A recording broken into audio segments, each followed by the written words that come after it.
Hello everyone, welcome to the another video lecture of Vigyan YouTube channel. और आज हम लोग बात करने वाले हैं elastic collision in two dimensions के बारे में। किसके बारे में बात करने वाले? Elastic collision in two dimension. जो बच्चे इस यूट्यूब चैनल पर पहली बार आए हैं, मेरा नाम है तेजस्वी राज और मैं एक फिजिक्स एजुकेटर हूँ बच्चों।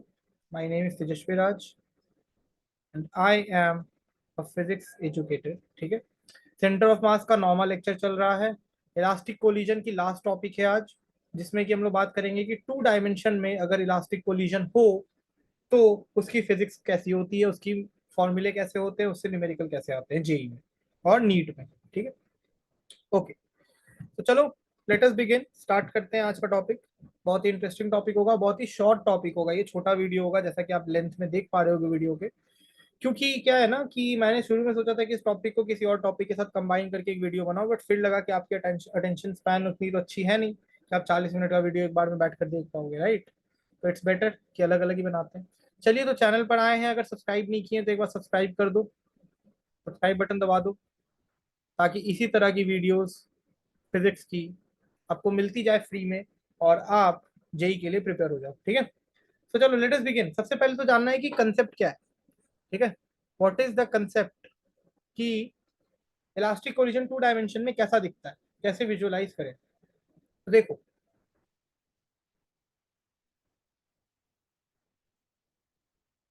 मान लो ये एक डिस्क है, इसका मास m1 है और ये v1 वेलोसिटी से जा रहा है। ठीक है, ये एक दूसरा डिस्क है,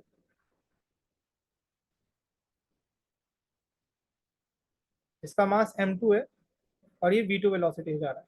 अब ध्यान से देखना, इन दोनों डिस्क के बीच का लाइन ऑफ इम्पैक्ट को देखो। ये डिस्क ऐसे जा रहा है।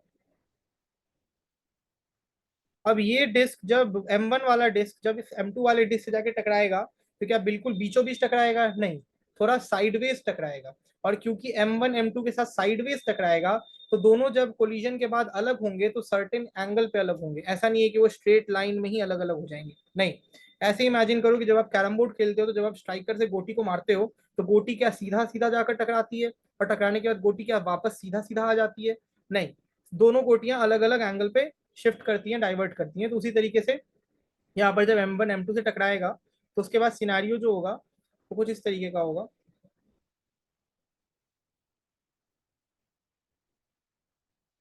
ये जो m2 वाला मास है, ये m2 वाला जो डिस्क है, ये v2 वेलोसिटी से इधर जाएगा और ये एक सर्टेन एंगल बनाएगा θ2 विद द हॉरिजॉन्टल।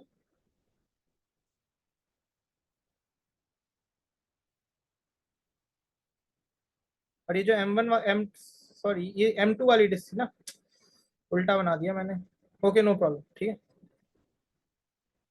ये m2 वाली डिस्क, जो m1 वाली जो डिस्क है, ये m1 वाली डिस्क जाएगी ऐसे v1 वेलोसिटी से, θ1 एंगल बनाएगी हॉरिजॉन्टल से।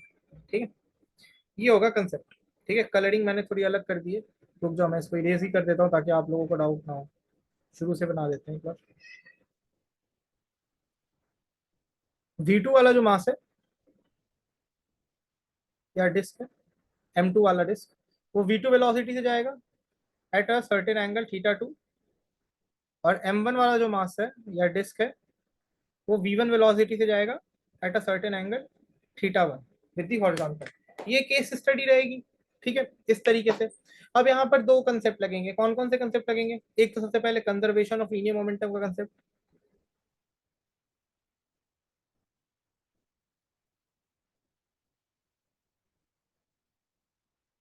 कंजर्वेशन ऑफ लीनियर मोमेंटम का कंसेप्ट। तो कंजर्वेशन ऑफ लीनियर मोमेंटम का कंसेप्ट जो होगा वो क्या बोलेगा? देखो, शुरू में m1 जो था वो v1 वेलोसिटी से जा रहा था। ठीक है, और m2 जो था वो v2 वेलोसिटी से जा रहा था, राइट?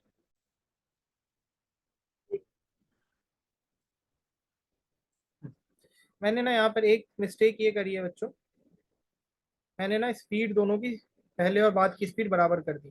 पहले मान लो ये u1 वेलोसिटी से जा रहा था, पहले मान लो ये u1 वेलोसिटी से जा रहा था और ये u2 से। उसके बाद ये V1 और V2 से जाने लग गए। ठीक है, तो अब ऑब्वियस सी बात है कि U2 जो है वो ग्रेटर देन होगा U1 से। वाई? बिकॉज अगर U2 U1 से बड़ा नहीं होगा तो U1 कभी U2 से, M1 कभी M2 से टकराएगा ही नहीं। ठीक है, तो कॉन्जर्वेशन ऑफ लीनियर मोमेंटम अगर लगाएंगे तो कॉन्जर्वेशन ऑफ लीनियर मोमेंटम हमें दो जगह पे लगानी पड़ेगी, ध्यान से देखो, एक एक्स एक्सिस में और एक वाई एक्सिस में, राइट। तो अगर हम एक्स डायरेक्शन में देखें, सबसे पहले एक्स डायरेक्शन में P इनिशियल को P फाइनल के बराबर करना है, तो that implies M1 U1 plus M2 U2, ठीक है, इज इक्वल टू, अब देखो ध्यान से देखना, ये M2 वाला मास और ये M1 वाला मास, M2 का x डायरेक्शन में वेलोसिटी का कंपोनेंट क्या होगा, v2 cos थीटा 2। इसका x डायरेक्शन में वेलोसिटी का कंपोनेंट इस डायरेक्शन में क्या होगा, v2 cos थीटा 2। ये क्या हो जाएगा, M2 v2 cos थीटा 2, सही है ना। और इस M1 का, इस M1 का इस x एक्सिस में क्या होगा, वेलोसिटी का component M1 v1 cos theta 1। ठीक है ना, ये हो जाएगा क्या, plus M1 v1 cos theta 1। क्योंकि हमें x डायरेक्शन में लीनियर मोमेंटम को कंजर्व करना है, तो इसीलिए हमने x कंपोनेंट ऑफ वेलोसिटी ली। This is equation number 1। ठीक है, अब y डायरेक्शन में देखते हैं। अब ध्यान से देखना, y डायरेक्शन में थोड़ा खेल है। खेल ये है कि y डायरेक्शन में इनिशियल अगर सिचुएशन को देखोगे तो क्या कोई लीनियर मोमेंटम था, क्या y डायरेक्शन में m1 और m2 की कोई वेलोसिटी थी, नहीं थी सर। तो अगर y डायरेक्शन में m1 और m2 की कोई वेलोसिटी नहीं थी, यानी वहां पर कोई मोमेंटम नहीं था, यानी y डायरेक्शन में initial linear momentum was zero. तो इन y direction initial linear momentum was zero. तो क्योंकि मोमेंटम कंजर्व्ड होता है ड्यूरिंग इलास्टिक कोलिजन, तो final linear momentum should also be zero. सही है ना, ठीक है, करते हैं। Initial linear momentum is zero, final linear momentum क्या हो जाएगा, m1। m1 का y कंपोनेंट में क्या होगा, वेलोसिटी का resolution v1 sin theta 1। m1 मास की y कंपोनेंट वेलोसिटी क्या होगी, v1 sin theta 1 with negative sign, क्यों, क्योंकि ये नेगेटिव y एक्सिस में है, तो m1 minus v1 sin theta 1 plus m2 v2 का y component v2 cos theta 2। सही है ना, ये क्या हो जाएगा, m2 v2 cos theta 2 minus m1 v1 sin theta 1 is equal to zero. ठीक है, किसको माना था इक्वेशन नंबर 1, इसको मान लो इक्वेशन नंबर 2। ठीक है, ये हो गया इक्वेशन नंबर 1, एक हो गया इक्वेशन नंबर 2। अब हमें ये भी पता है कि बिफोर एंड आफ्टर कोलिजन जो काइनेटिक एनर्जी होगी वो भी कांस्टेंट होगी। So kinetic energy initial is equal to kinetic energy final. मैं ये नहीं बोल रहा कि पूरे कोलिजन के टाइम पे काइनेटिक एनर्जी सेम होगी, but before collision and after collision kinetic energy same होगी, ये हम पढ़ चुके हैं। ठीक है, नहीं अगर आपने पढ़ा है तो आप प्रीवियस कोलिजन की वीडियोस में जाकर देख सकते हैं। ठीक है ना, तो काइनेटिक एनर्जी भी बराबर का करते हैं, तो क्या हो जाएगा, सबसे पहले initially half m1 u1 square plus half m2 u2 square. ठीक है, half m1 u1 square plus half m2 u2 square. और फाइनल काइनेटिक एनर्जी क्या हो जाएगी, half m1 v1 square plus half m2 v2 square. अब आप बोलोगे कि सर इसमें आपने v1 का कंपोनेंट क्यों नहीं लिया काइनेटिक एनर्जी में। भाई energy is a scalar quantity, energy को डायरेक्शन से कोई लेना देना नहीं है, एनर्जी को वेलोसिटी के कंपोनेंट से कोई लेना देना नहीं है। एनर्जी को लेना देना है तो सिर्फ किससे, वेलोसिटी से। ठीक है, एनर्जी को लेना देना है किससे, तो सिर्फ मैग्नीट्यूड से। ठीक है, क्योंकि kinetic energy is a scalar quantity, इसलिए हम यहाँ पर v1 v2 को कंपोनेंट में नहीं लिखेंगे। This is equation number 3। ठीक है, तो अब देखो आपको तीन इक्वेशन दिए गए हैं, तीन वेरिएबल्स हैं, निकाल लोगे कि नहीं निकाल लोगे, बताओ। वेरिएबल कौन कौन से हैं, ध्यान से देखो। वेरिएबल है, अगर मान लो आपको v2 m2 v2 m1 v1 theta 2 theta 1, ठीक है, इनमें से कोई एक चीज दे दे, मान लो थीटा 1 दे दे। ठीक है, मास तो गिवन ही होगा, v1 v2 थीटा 1 थीटा 2 में से थीटा 1 दे दे, तो बाकी के तीन वेरिएबल इन तीन इक्वेशन से निकाल लोगे कि नहीं निकाल लोगे, निकाल लोगे ना। तो बस वही है, इसमें से थोड़ी कोई फॉर्मूला निकल के आएगा, है ना, ऐसा कुछ नहीं है, कंसेप्ट सेम है। बस टू डायमेंशन में क्या होगा कि हमने कंजर्व किया लीनियर मोमेंटम को एक्स डायरेक्शन में, हमने कंजर्व किया लीनियर मोमेंटम को वाई डायरेक्शन में, उससे हमें दो इक्वेशंस मिले और एक हमने काइनेटिक एनर्जी को कंजर्व किया, उससे हमें तीसरा इक्वेशन मिल गया। तो अब अगर हमें V1 V2 और θ2 मान लो नहीं गिवन है, बट θ1 अगर गिवन है मान लो 45 डिग्री, लेट्स से दैट, तो इसको हम इन तीनों में से इक्वेशंस में कहीं ना कहीं डालकर ये तीन वेरिएबल निकाल लेंगे, बिकॉज तीन वेरिएबल तीन इक्वेशन। ठीक है, इस तरीके से हम लोग इन तीनों इक्वेशन का यूज करेंगे elastic collision in two dimension के क्वेश्चंस को सॉल्व करने में। ठीक है, चलो पहला क्वेश्चन देखते हैं। बहुत ही मजेदार क्वेश्चन है। इस क्वेश्चन से आप सब कुछ सीख जाओगे elastic collision in two dimension के बारे में।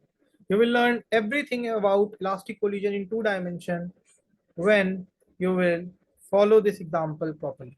ठीक, लेट अस सी। मान लो एक डिस्क है, ठीक है, इसका मास m है, डिस्क का नाम a है। ठीक है, एक दूसरा डिस्क है, ठीक है, ये दूसरी डिस्क का मास भी m है, इस डिस्क का नाम b है।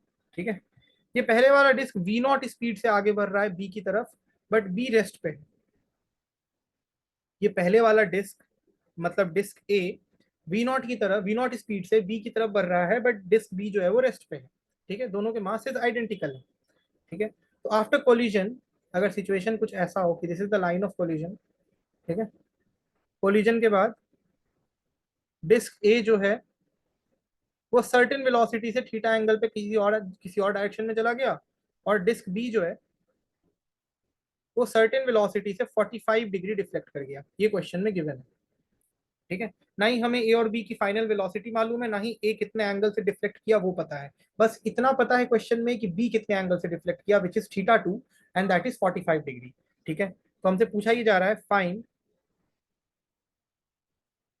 The speed of A after collision and also find the value of theta, also find the value of theta।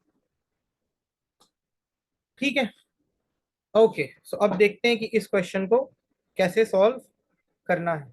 इसके चार ऑप्शंस भी दे दूं? रहने दो, ऑप्शंस का क्या ही करोगे तुम लोग, है ना, ऑप्शंस का क्या ही करोगे। चलो लीनियर मोमेंटम को कंजर्व करते हैं। सबसे पहले लगाते हैं conservation of linear momentum. Conservation of linear momentum, ठीक है, और ये लगाते हैं एक्स डायरेक्शन में पहले। ठीक है, तो एक्स डायरेक्शन में पहले ये वाले एम की स्पीड कितनी थी, वी नॉट, तो एम वी नॉट, दूसरा वाला रेस्ट पे था तो उसकी मोमेंटम जीरो। ठीक है, तीसरा अगर मान लो एम है, उसकी मान लो ये स्पीड है v1, तो v1 का एक्स एक्सिस में क्या हो जाएगा, कॉम्पोनेंट v1 cos θ1, या फिर cos θ1 क्यों लिखना, cos theta it is given, क्योंकि दूसरा एंगल तो गिवन है, तो v1 cos थीटा। और दूसरा क्या हो जाएगा, m2 v2 cos 45 degree, because v2 की तो हमें मैग्नीट्यूड नहीं पता, बट कितना एंगल बना रहा है वो मालूम है, गिवन है क्वेश्चन में।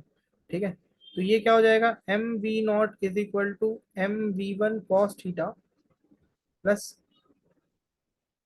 m2, क्या ये तो m ही है ना, m2 तो m ही है, दोनों आइडेंटिकल मास है, m v2 by root two, cos 45 is how much, cos 45 is how much, it is 1 by root two, तो m और m कैंसिल, तो फाइनल इक्वेशन क्या आएगा, v not is equal to v1 cos theta plus v2 by root two. ये आ गया हमारा पहला इक्वेशन, इक्वेशन नंबर 1। ठीक है, ध्यान से देखो इस इक्वेशन को।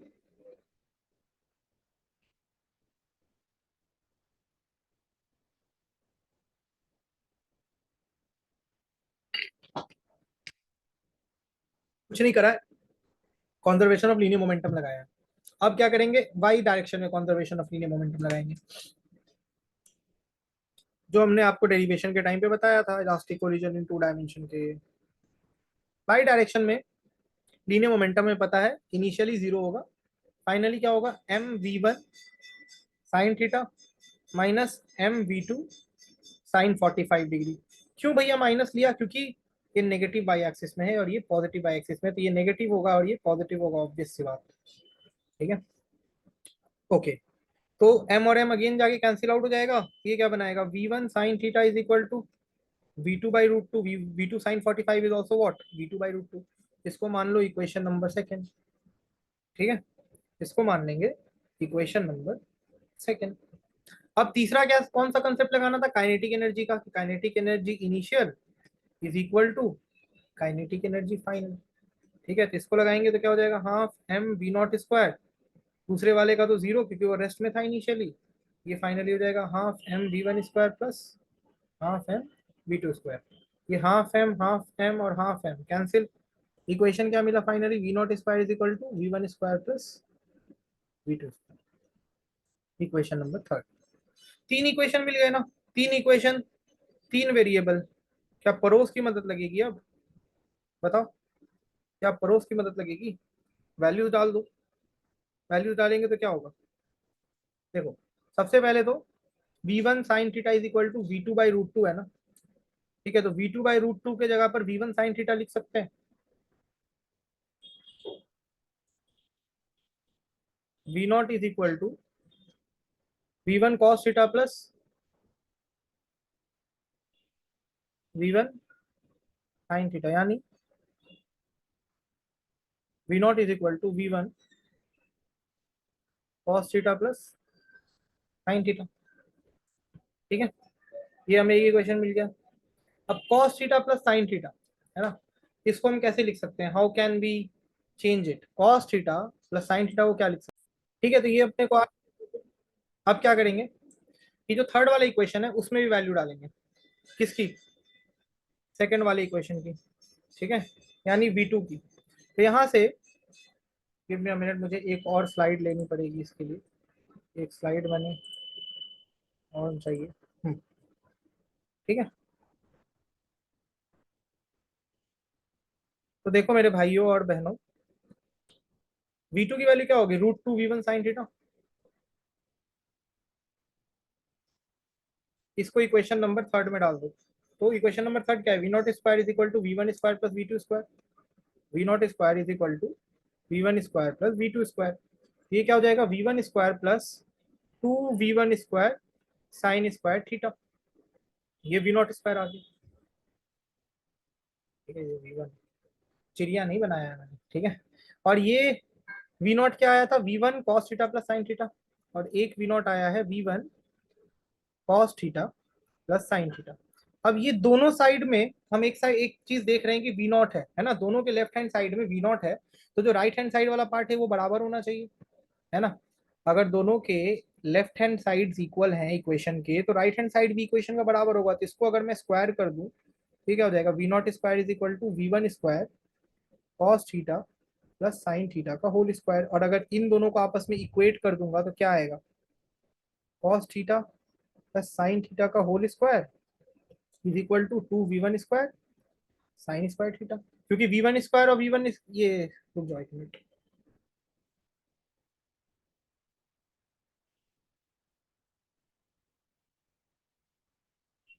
ये हो जाएगा टू साइन स्क्वायर थीटा। क्योंकि वी वन स्क्वायर और वी वन स्क्वायर तो कट गया, और वी नॉट स्क्वायर और वी नॉट स्क्वायर भी कट गया। ठीक है, अब इसको ओपन करते हैं ब्रैकेट को, तो ये क्या हो जाएगा, cos square theta plus sine square theta plus two cos theta sine theta is equal to two sine square theta. यहां तक समझ आ रही है, ए प्लस बी का होल स्क्वायर। क्या किया हमने, ए प्लस बी का होल स्क्वायर कर दिया। अब देखो ये क्या हो जाएगा, ये वन हो जाएगा। ठीक है, तो one plus two cos theta sine theta is equal to क्या है, टू साइन स्क्वायर थीटा, है ना। ठीक, ये one plus two sine square theta होगा।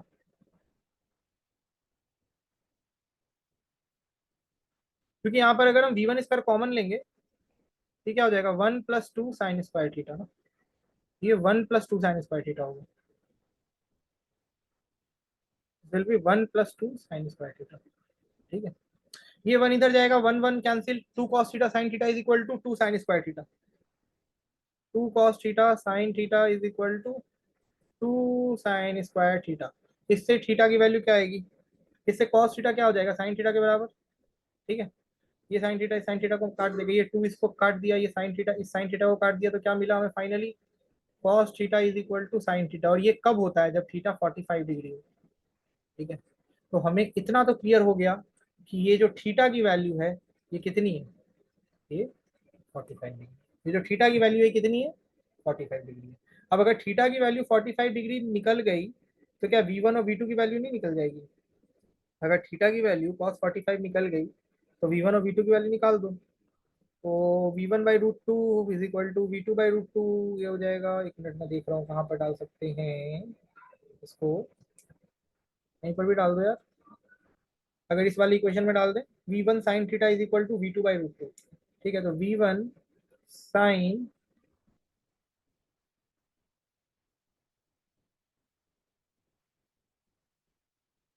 V1 sin 45 is equal to V2/√2। ठीक है, तो V1/√2 is equal to V2/√2, यानी √2 कैंसिल हो गया। V1 इज इक्वल टू क्या होगा, V2। हमें एक चीज तो पता चल गई कि दोनों की स्पीड सेम होगी, एक चीज तो हमें पता चल गई कि दोनों की स्पीड सेम होगी।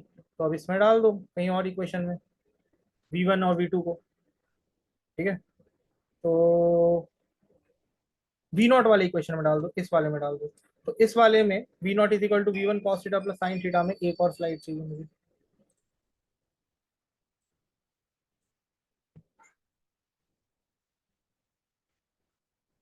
V0 is equal to V1 cos theta plus sine theta. ठीक है, इसमें अगर डाल दो तो V0 क्या हो जाएगा, V1 cos 45 plus sine 45। cos 45 is 1/√2, sine 45 is 1/√2। ठीक है, तो V0 क्या हो जाएगा, 1/√2 और 1/√2 क्या हो जाएगा, ये हो जाएगा V1/√2। ठीक है, तो √2 V1 हो जाएगा, तो V1 क्या हो जाएगा, V0/√2। तो V1 आ गया V0/√2, और हमें पता है कि क्योंकि V1 is equal to V2, तो V2 भी क्या आ जाएगा, V0/√2। तो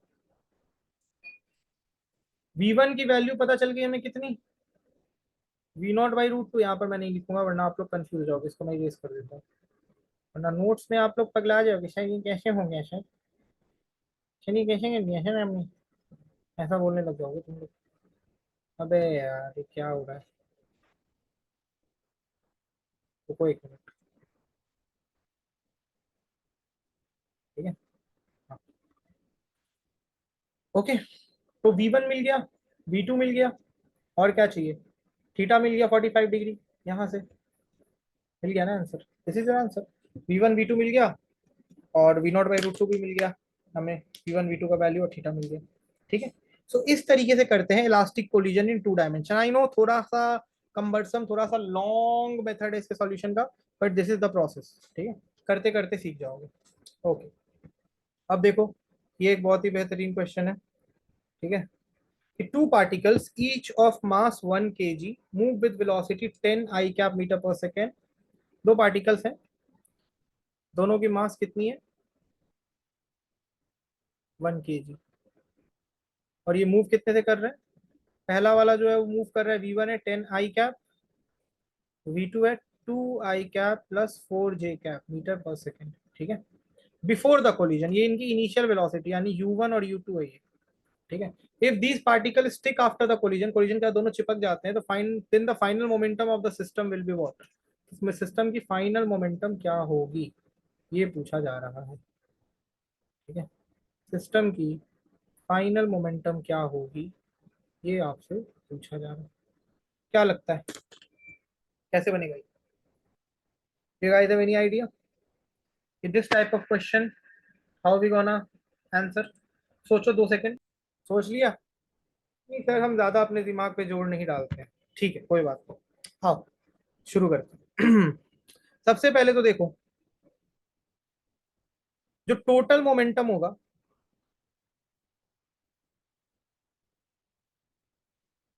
इन एक्स डायरेक्शन, वो क्या होगा। अभी केवल एक्स डायरेक्शन की बात कर रहे हैं पहले। ठीक है, M1 U1 का x component plus M2 U2 का एक्स कॉम्पोनेंट। ठीक है, इज इक्वल टू, दोनों आपस में स्टिक कर गए तो दोनों का मास आपस में जुड़ गया आफ्टर कोलिजन, तो M1 प्लस M2 और V1 का एक्स कॉम्पोनेंट। ठीक है, चलो M1 कितना है, 1 है। इसका x कॉम्पोनेंट u1 का कितना है 10 i cap, 1 into 10 i cap, plus m2 भी कितना है 1 है। u2 का x कॉम्पोनेंट कितना है 2 i कैप, देख लो यहाँ पर, ठीक है 2 i cap.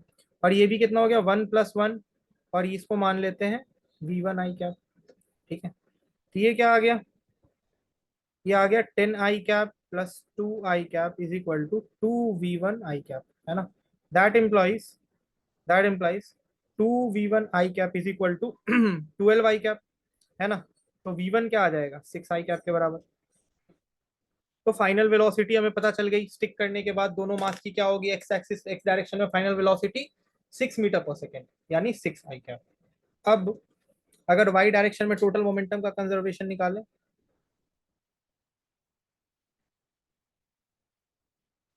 Total momentum in y direction, तो ये क्या होगा m1u1y plus m2u2y is equal to m1 plus m2vy j cap, ठीक है। तो m1u1 शुरू में दोनों मास में पहले वाले मास की वेलोसिटी केवल एक्स एक्सिस में थी 10 i कैप, तो ये तो जीरो हो गया।